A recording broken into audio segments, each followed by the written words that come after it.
Camp Pendleton, 1967. The afternoon air carried dust and heat off the parade ground, and word had already spread farther than anyone expected. A Marine gym. Fluorescent lights humming. Maybe a few dozen men at first, then more drifting in. Boots echoing against the concrete floor. No posters. No announcer. Just a circle forming without being told to. He stood small in the center, still, watching. Across from him, a Marine with a boxer's shoulders and the kind of stance you don't fake. Former Golden Gloves. The kind of man other Marines quietly step aside for. No one came for a show. They came because someone said there would be something honest. One punch each. That was the agreement. There was a moment right before they stepped closer when the room stopped adjusting. No more whispers. No shifting feet. Just that thick, waiting air. Neither man smiled. They nodded once, and then it began. The Marine didn't enter loudly. He was already there when most of them arrived, leaning back against the wall near the heavy bags, arms folded, saying very little. He didn't need to. Men greeted him differently, not casually, not loudly. A nod, a half-smile. Space made without asking. He had boxed for years before the Corps. Golden gloves, real rings, real crowds. The kind of experience that settles into a man's shoulders and stays there. You could see it in the way he stood, chin slightly tucked, weight balanced without thinking about it. He wasn't restless. That was the first thing I noticed. Across the room, Bruce Lee moved in smaller circles, not pacing. Just adjusting. A step here. A stretch of the fingers. A slow roll of the neck. His build wasn't imposing, not in that room. Most of the Marines outweighed him, but no one laughed. No one treated him like a guest performer. They watched him carefully. He had been teaching nearby. Word of his speed had reached the base before he did. Men talked about how he moved, how he could close distance before you realized you'd given it up. Some believed it. Some wanted proof. He didn't carry himself like someone asking to be believed. He stood quietly, hands loose at his sides, eyes taking everything in. When someone stepped into his line of sight, he shifted just enough to keep the Marine in front of him. The circle tightened. Boots scraped the floor as more men gathered. A few climbed onto benches for a better view. No shouting, just low murmurs that faded when either man glanced their way. That was when the power in the room shifted slightly. The Marine pushed off the wall, not aggressively, just stepping forward into open space. Shoulders square now. Chin set.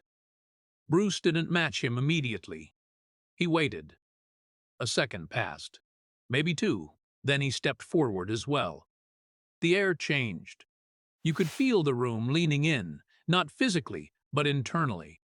Conversations cut themselves short. Someone near the door stopped mid-sentence and didn't finish it. There had been talk of sparring. That's not what this was.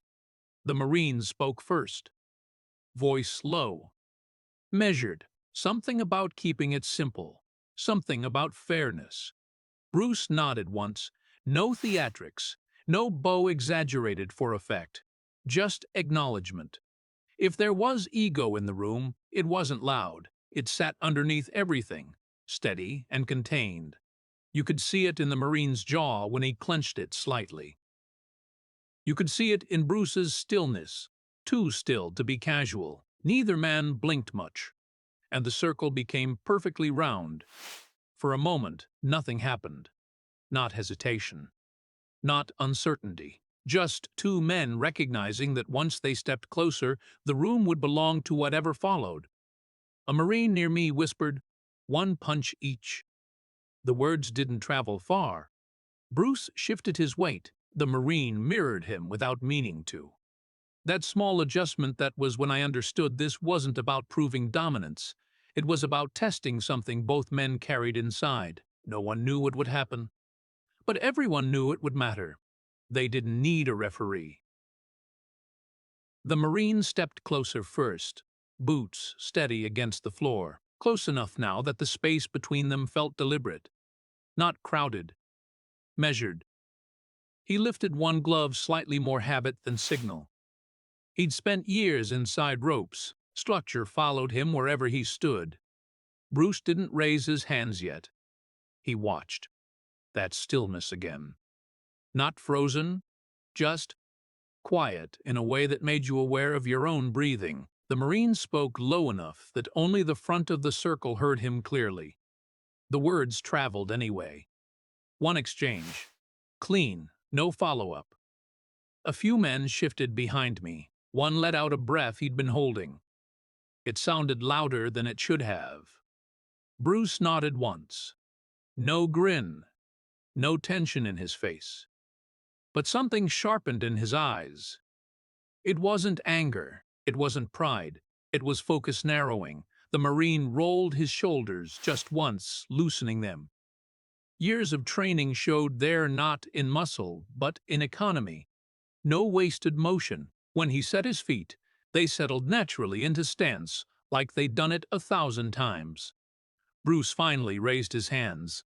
Not high, not theatrical. Compact. Elbows in, lead hand forward, but not stiff. It looked almost casual, until you noticed how precisely he placed his weight slightly forward, ready to spring or vanish. The circle leaned closer without meaning to. Someone coughed, then immediately regretted it. The Marine tested distance with a small shift of his lead foot. Just a few inches. Bruce didn't retreat. He adjusted by the smallest angle, turning his body just enough to change the line between them. That adjustment made a few Marines glance at each other. The power in the room moved again, not from size, not from reputation, from awareness. The Marine exhaled slowly through his nose. You could see it in the slight flare. He wasn't reckless. He wasn't charging in to prove something. If anything, he seemed calm in a way that came from experience, knowing what a punch feels like when it lands, knowing what it costs to misjudge. Bruce took one half-step closer. It wasn't aggressive. It was permission. For a second, neither man moved. The gym felt smaller. The fluorescent lights buzzed faintly overhead. Outside, somewhere distant, a vehicle passed. None of it entered the circle. The Marine raised his guard properly now. Blubs up. Chin tucked deeper. Bruce's lead hand twitched once, barely noticeable. Not a strike. Just a small pulse of movement. The Marine didn't bite. A few in the crowd smiled, thinking it was a feint. But Bruce wasn't testing reactions for show. He was reading rhythm. The Marine stepped in. Not fully committed, just enough to cross the invisible line that had separated them. Bruce didn't step back. That was the moment the room understood this wasn't exhibition. This was calibration. Two systems measuring each other in real time. The Marine nodded once. Ready. Bruce inclined his head in return. No countdown. No signal. Just a shared understanding settling into place like a lock turning. The exchange would be honest. And once it started, there would be no correction. It happened without warning. No wind-up. No, shouted Q. Just a shift. The Marine moved first. A clean step in shoulders turning. Hips following, years of boxing. Folding into one straight line. His rear foot drove against the floor, and the punch came fast, compact, direct. Not wild. Not emotional. It was the kind of punch meant to end a conversation. A few men in the circle inhaled at the same time. Bruce didn't retreat. He slid slightly to his right, barely a step. More like the ground gave way beneath him and carried him sideways. His lead hand snapped out, shorter than the Marine's, tighter. It didn't look dramatic. The two strikes landed almost together. The sound wasn't loud, just a sharp contact, flesh meeting bone. Breath not loose. The Marine's head jerked a fraction offline. Bruce's shoulders snapped back from impact. For half a second, neither fell. Then balance shifted. The Marine's weight carried forward 1 inch too far. His front foot tried to correct, but the correction came late. He stumbled, not dramatically, just enough that his heel scraped and his upper body dipped. Bruce's knees bent sharply. His breath left him in a quick burst. He took 2 backward steps, not graceful, just necessary. And then both men were down. Not sprawled. Not broken. Just dropped. The room didn't react right away. There was a beat thick and stunned where everyone tried to understand what they'd seen. 2 bodies on the floor. 2 reputations momentarily horizontal. A glove hit the mat with a dull thud as the Marine caught himself on one hand. Bruce rolled to one knee, eyes still up, even as he steadied his breath. Someone near the wall whispered something under his breath. No one laughed. The Marine pushed himself upright first, not rushing. His jaw tightened as he stood. He blinked once, clearing whatever flashed across his vision. Bruce rose more slowly. He didn't shake his head, didn't dramatize the hit. He inhaled carefully, once, testing his ribs, then straightened. They faced each other again. But something had changed. The air wasn't charged with challenge anymore. It was heavy with recognition. The Marine adjusted his glove strap. Not because it needed it, just a small reset. Bruce flexed his fingers once, rolling his shoulders back into place. Neither man rushed to speak. Around them, the circle loosened slightly. The Marines weren't restless now. They were quiet in a different way. Not tense. Not hungry for more. Respect had entered the room without announcement. The Marine gave a short nod. Bruce returned it. No rematch requested. No escalation. 1 punch each. Agreement kept. The power that had hovered between them earlier didn't disappear. It settled. Lower, deeper. Both had felt something real. And everyone there knew it. For a few seconds, no one moved to break the circle. It wasn't shock anymore.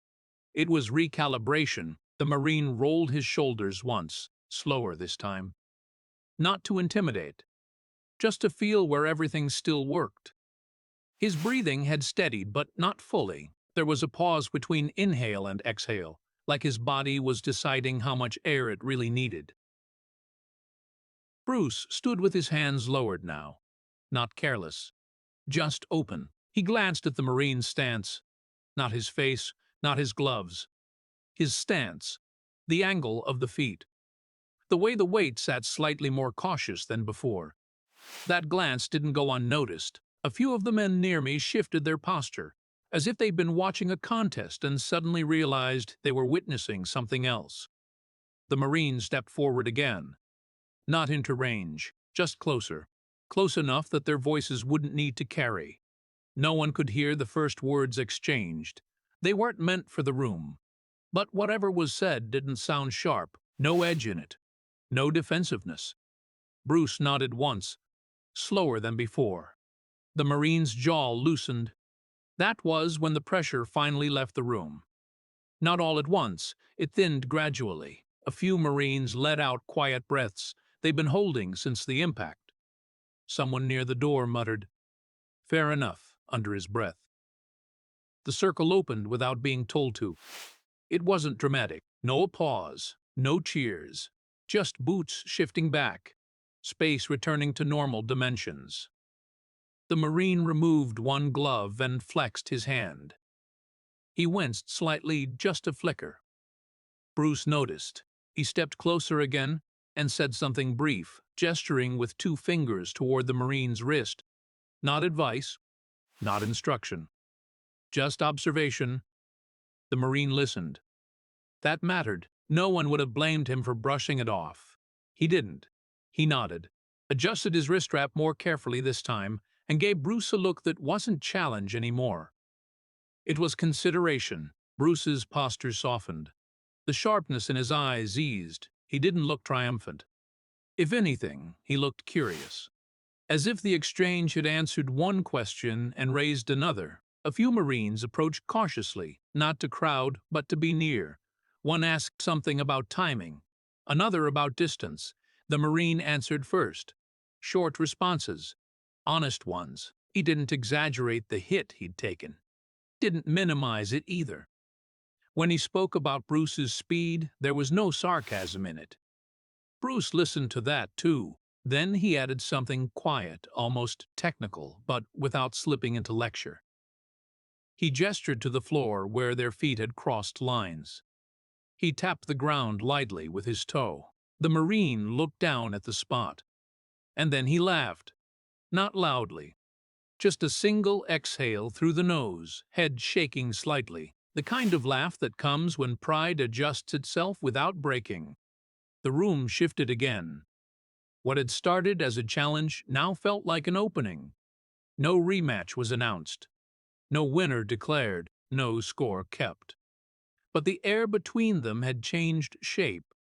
They stood side by side for a moment, not squared off, not circling, just two men feeling the weight of what had just happened. And no one in that gym mistook it for anything small. The next time they stood across from each other, there was no circle, just mats. Afternoon light through the high windows. Fewer voices. It didn't spread the same way the first challenge had. No quiet rumors moving through the barracks. No boots gathering at the door. This time they met because they meant to. The Marine arrived early again. But he didn't lean against the wall. He wrapped his hands slowly, carefully, like someone preparing for work instead of a test. When Bruce entered, there was no pause in the room, no thick air. Just a nod exchanged between men who had already felt each other's power. They began without ceremony. Not one punch each now. Repetition. Bruce moved first, demonstrating distance not by explaining it, but by stepping just out of reach at the last second. The Marine adjusted. The next time, he cut the angle slightly sharper. Bruce smiled at that. Brief, gone quickly. Something had shifted since that day in 1967. The edge of comparison had dulled. In its place was something steadier. Curiosity. They tested range again. The Marine threw clean, disciplined combinations, never wild. Bruce intercepted, not always successfully. When a glove slipped through and tapped his ribs, he nodded, acknowledging it. No defensiveness. No spectators leaning in for dominance. Just correction. The Marine began asking questions. Not loudly. Not for effect. Short questions between rounds. About entry. About why Bruce's lead hand stayed where it did. Bruce answered while moving. He would show instead of shifting his weight half an inch, turning his hip slightly, letting the Marine feel the difference rather than hear it. Some days the Marine pressed forward harder, trying to corner him. Bruce didn't always escape cleanly. Once he was forced to reset 2 quick backward steps and a raised palm to signal pause. They both breathed heavily that time. No one laughed. They adjusted. Sweat replaced tension. The mats carried the sound of steady footwork instead of single explosive strikes. They trained like that for months, then years. 4 of them. Words spread differently now. Not about a challenge, but about sessions that felt real. Marines dropped in, not to see someone fall, but to learn how not to. The Marine's stance evolved. It loosened. Less rigid boxing form, more adaptability. Bruce absorbed pieces, too. His timing against straight punches sharpened. His guard shifted subtly, never abandoning what he believed, but refining it. Sometimes they argued, not loudly. A disagreement about range, about structure, about when to commit and when to withdraw. But the arguments didn't fracture anything.